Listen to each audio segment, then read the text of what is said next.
Welcome back. We're here to talk Killzone Mercenary. I'm here with Tom Jones. He's the art director on this game. And let me just say something. This is the most stunning looking mobile game I've ever seen. I mean, Thanks, truly. Man. Thank you. I was telling a story. You know, we're going to get some live feed going here, but one of the things about this game, if you see it on a TV, you could be fooled into thinking it was Killzone 3 on PS3. How did you guys do that? Well, to be honest, I mean, that was kind of one of the aims. We wanted to Look at this. Live up to the standards that have been set by the previous games. And I think one of the ways we did it, we actually took the engine from Killzone 3 and kind of lifted the hood and tweaked that to get the most out of the Vita. And that gave us the groundwork to kind of really push the fidelity. And speaking of fidelity, though, I got to point out the fact that this game is running at the native resolution of PS Vita. That is not something that you see done often, especially. No, it's not. It's a big deal. Not on something this spectacular with the kind of textures and lighting and animation system you guys have going. Yeah. I mean, it really is a technical feat, and it plays great too. There's a lot of love that's gone into it, and you can see it kind of holds up on the big screen and it holds up on the big projectors. So I think we've ticked a lot of boxes. Now, how long have you guys been working on Mercenary? It's a couple of years now, so yeah. I think you can see that a lot of time's been spent on it, and a lot of effort's been put into it as well. One of the things I like, I've gotten a little bit of hands-on time with the game, is it actually does a good job with the touch screen. It's a double tap on the back to sprint, on the rear touchpad to sprint, which I think is a great way to do it on PS Vita. But then they also, the way Melee works, talk to me a little bit about how Melee uses the front touchscreen on PS Vita. What we've done, we've got this system called Brutal Melee. That's good timing from Mike there, just did one. Basically, whenever you go up to an enemy soldier, it'll give you a context to either tap on the screen or press a button. A lot of our interactions can either be touch or buttons, just in case people have a preference. But then what it will do, it will give you a kind of gestural input, like a directional arrow, and you just swipe the screen and then it will do a move kind of corresponding to that direction. But we've tried quite hard with the touch inputs to make sure that they're intuitive and not too invasive. I know a lot of people have been concerned that they were going to be gimmicky or kind of just chucked at it for the sake of it. We've not done that. At its core, it's a twin-stick first-person shooter, and anything extra is because we felt it enhances the gameplay experience, not just for the sake of it. So. Now, speaking of extra, one of the things that I think also does a great job using the Vita's touch screen and touch functionality is the Vanguard system. Tell me a little bit about this and some of the new abilities you're able to get thanks to that. Yeah, sure. Well, one of the things we wanted to do, actually, because it's a Vita, we kind of almost wanted to put a Vita on the Mercenary's arm in-game and build it around the idea that this is your tactical armament system. And so we've created these new things called Vanguard weaponry, and basically they're just some kind of toys of death. So Mike's got a porcupine equipped at the moment, which is like a shoulder-mounted rocket launcher. Do it! Well, it took the zip line. Anyway, so what that does, it will basically it'll select a lot of enemy characters when they're on screen, and you can use the touch screen to tap them. So we've got a drone that flies around and stabs people in the head. Oh, that's my favorite. And you can. There's little spots around the maps, if you look carefully, little vents that Mantis drone can zip through, kind of a stealth kind of drone. But then you come up and you sort of pincher these guys' heads. It's very satisfying. It's a good point, actually. A lot of the maps, we tried to design the levels so that they are, you can play them in different ways. So actually, if you want to stealth the map, you can do that, and you can customize your loadout to get that experience. Or if you want to go around all guns blazing, you can do that as well. And they're slightly more arena-based than just a linear progression through the level. That is a great point, and that's reflected in the weapons. I mean, Killzone is usually a pretty full-on affair. This game definitely gives you, I think, empowers you more due to the weapon loadouts and some of the equipment and the Vanguard abilities you have. For instance, we're seeing silenced weapons. We're seeing a lot of sniper-type weapons. You have this huge arsenal at your fingertips, but you got to deal with this guy, this weapons dealer named Blackjack. Talk to me a little bit about how all that works. So basically, Blackjack, he's our weapons dealer, as you say, and one of the key things, because you're a mercenary, the whole game is driven by the idea of cash and earning money. So you go where the contract's biggest, and you also earn money for kills and completing these contracts.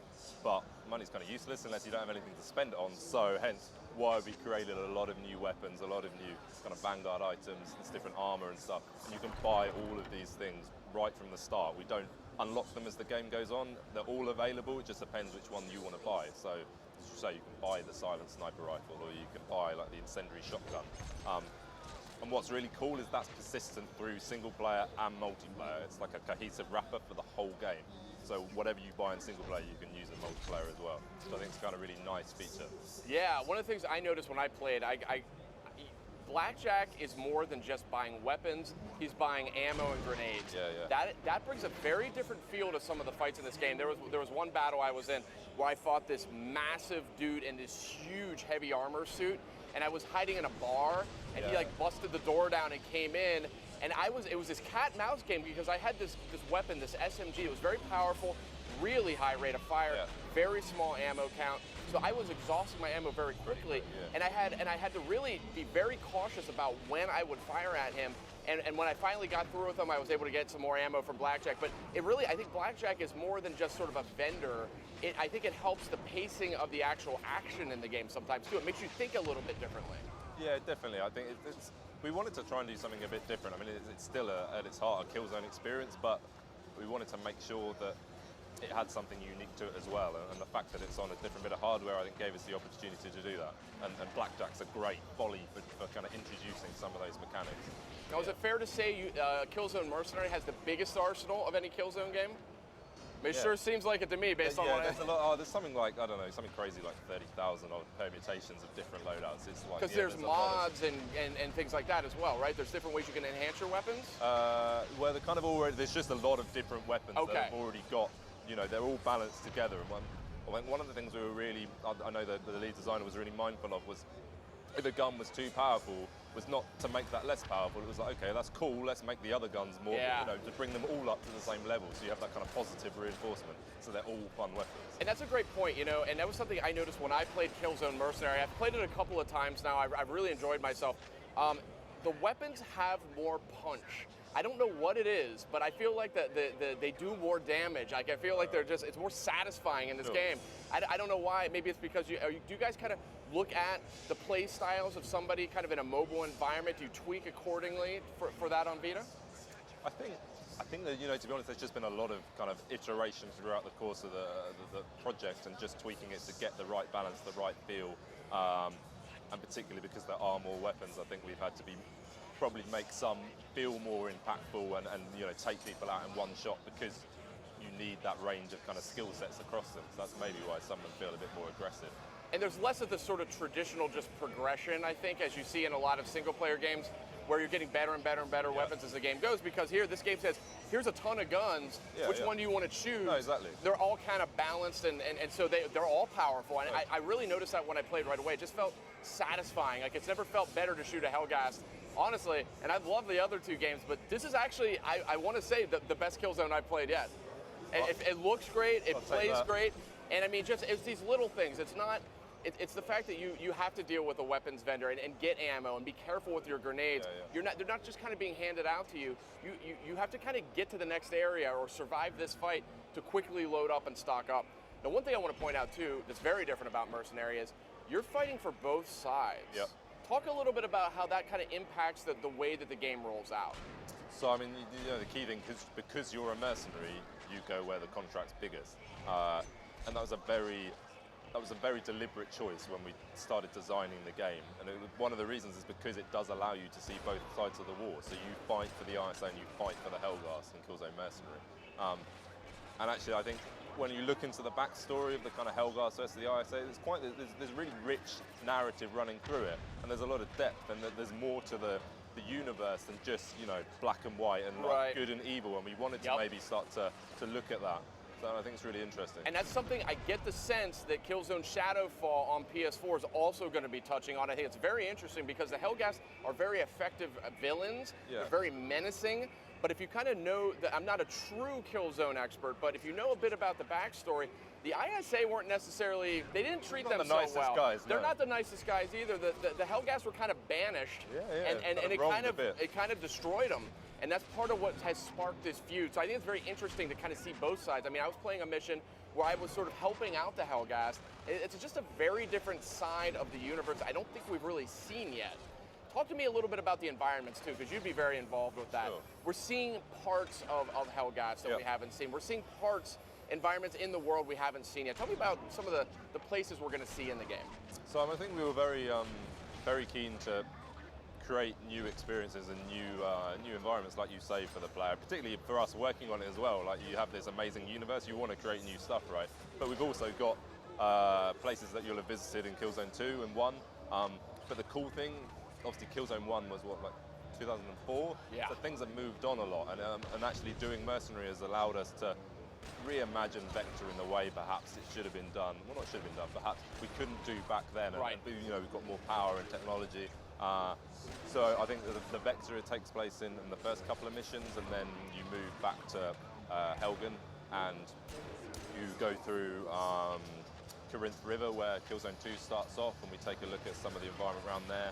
And then this environment here is near that, but based out in the ocean. You're on these big kind of smoker stacks that have got this kind of mineral-rich smoke going through them, because it's like a mineral-rich planet, right? So everything's kind of a bit designed around mining and getting resources. Yeah, I found this area very particularly striking because you're seeing sort of an urban or urban sort of lower class environment with a lot of neon and just elements I've never really seen in the series so far. You must have had a field day getting, you know, your art director, you must have had a field day kind of designing all this. Yeah, this was a really kind of fun thematic to look at, and you know, we took a lot of influences from, you know, like Tokyo and Hong Kong, places like that.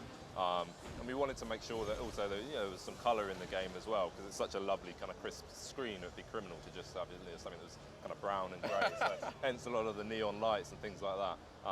And the Helgas alphabet actually works really well with that, because it looks a bit like kind of Japanese alphabet and stuff as well. So yeah, this is kind of one of my favorite environments, I think. That's great. So Killzone Mercenary, we know it's got a full single-player campaign here. This isn't just sort of a couple side quests and off you go into multiplayer.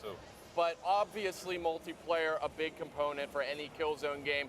I just want to touch on some of the offering you've got on the multiplayer side. So we have multiple modes. Can you just kind of walk me through the top level? Yeah, so we've got 6 maps to start with. It's 4v4, and so there's deathmatch, team deathmatch, and then the kind of traditional Warzone mode that you'll have seen in Killzone 2 and 3, which is like the 5 rounds that cycle, and you know, ultimately it's the team that's collected the most points across those different game types. So I think actually there's quite a lot of depth there within those maps and gameplay experiences. And you guys also have a really interesting sort of collection mechanic in multiplayer, where there's this sort of these ace cards, or there are cards that you can collect by killing enemies, and it kind of turns into this meta game. I mean, tell me a little bit about that. That's our Valor system. Basically, we wanted to kind of come up with this thing where anyone could be king for a day, or ace for a day. Because you know what it's like when you're playing a game and you're looking at leaderboards, but there's some guy who's always put in like hundreds and hundreds and hundreds of hours and sits on the top, and you're never going to get there, but maybe within a day you could be at the top. So actually the Valor system is a way of awarding the player a rank depending on how they're doing, and you can collect other people's Valor when you kill them, and kind of complete your suit of cards in your deck, and then you know that gives you more points and you kind of unlock stuff. So kind of adds a little incentive too to go after some of these guys who are terrorizing you in these matches. You know, you can see who are the best players, and it's like that positive reinforcement. And you know, one of the things I like too, I did try a little multiplayer here on Killzone Mercenary, and again, I think there's a very thoughtful game. This isn't just sort of, hey, let's just take Killzone, pump out a quick Vita 1, we're done, move on. The way multiplayer is structured with the Vanguard, I thought was very interesting, because we've seen a lot of multiplayer shooters, they have these kill streaks and kill rewards and things like that. So the guy who's doing the best is getting to inflict the most amount of punishment. This game kind of turns it on its head a little bit. If you're not as great of a player, you can kind of hang back from the fray, and that Vanguard will slowly build up. And you can kind of slink around in the shadows and then do like the porcupine or call in aerial strikes, things like that. Talk a little bit more about how that works in multiplayer. I think it's a really astute observation, actually. It's, I think thank you. You're welcome. I think that's one of the cool things about the Vanguards. They're all very different, and that combined with different armor types as well. So we've got like combat armor, or there's a mercenary armor that gets you extra money for every kill. There's a supply armor that gives you more ammo and stuff. So you combine that with the different kind of gameplay styles that the Vanguard items offer, and you're actually starting to really hone your character and your loadout specifically to how you want to play. So if you want to hang back, you can, and you can still get a rich experience, particularly if you combine that with your mate who wants to rush in and you're offering support. You know, so I think we wanted to look at allowing the player to customize the game, both in single and in multiplayer, depending on their gameplay style. And I love that it's unified across both of them. I mean, that's perfect for mobile. You can, when you aren't around a Wi-Fi connection, you can sit around, you can rank up, you can get money that you can then spend in the multiplayer, and vice versa. So you've worked on this game for a while now. I want to ask you, it's a question I ask a lot of people. What are you personally most proud of with Killzone Mercenary? I think when you kind of touched it right on the start about people mistaking it for kind of 2 or 3, I was lucky enough to be at the Sony press conference on Monday night, and it was on the big screens there before the show, kind of a live demo. So it was cutting between, you know, PS3, PS4, and then to this. And it held up and it looked really good, and was like, you know, that's a testament to the guys who've worked on it and all the effort that's been put in, that it can be on this massive projector and still look good. I think that really says something about how good this game looks. No, I mean, yeah, it's, again, that native resolution, and the PS Vita is a very high native resolution. That is not easy. I know my graphics technology is a bit, not as well as you, but when you're pumping out high resolution images like that, you typically are taking a massive hit in one area or another. You got to strip a lot of other stuff down. That's why a lot of guys don't do it. They want to lavish all the details in there, so they say, scale that down a little, it's cool. This game, though, it's kind of no compromises. It's got it all. I mean, it really, I encourage everybody to see this thing in action. Hopefully you're seeing it right now.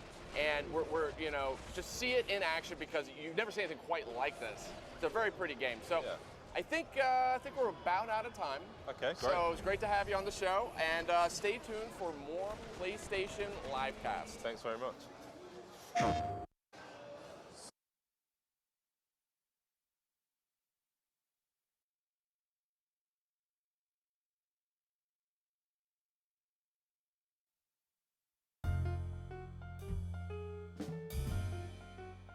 Oh, kid, am I glad to see you. Images are not real and only appear on your television screen. Get him, kid! What happens if you fold the page? Perfect.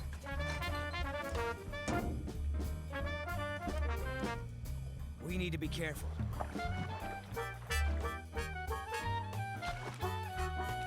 Well done, kid.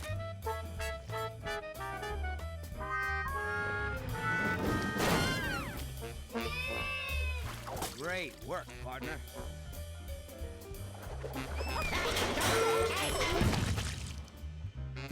Cease and desist, buddy. Get back here, Nitro! I think you're getting the hang of this adventure.